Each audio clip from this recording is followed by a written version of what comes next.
essentially what we looked at was the informal sector, or the informal economy.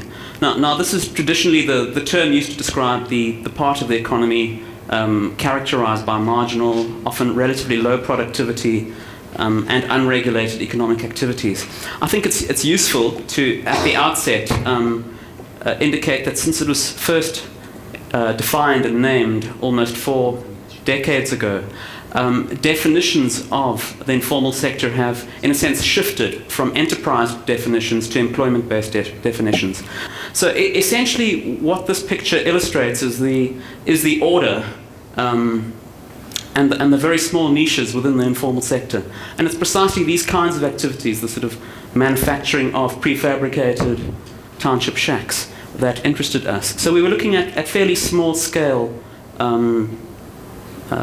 activities and enterprises, in quotation marks.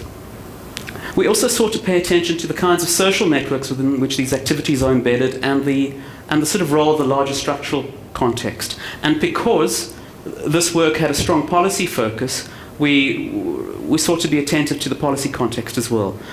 In some of the work that's been done on the informal sector in the South African context, researchers go along and they look at the small spaza shop and they pull their hair out and say, these people don't know how to run a business, they're continually eating their stock.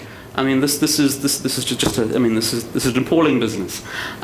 If you start to understand the activity in terms of the specificity of the objective, i.e. to support household food security, suddenly activities start to make a lot more sense.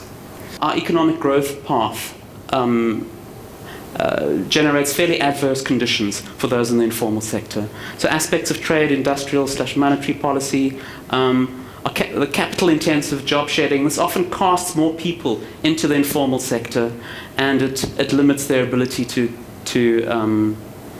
it means they're competing with a larger pool of people in these kinds of activities. There are also fairly few entry points into the value chain, which is quite unproblematic. So key aspects of trade, industrial, and monetary policy, in a sense, feed the economic dualism.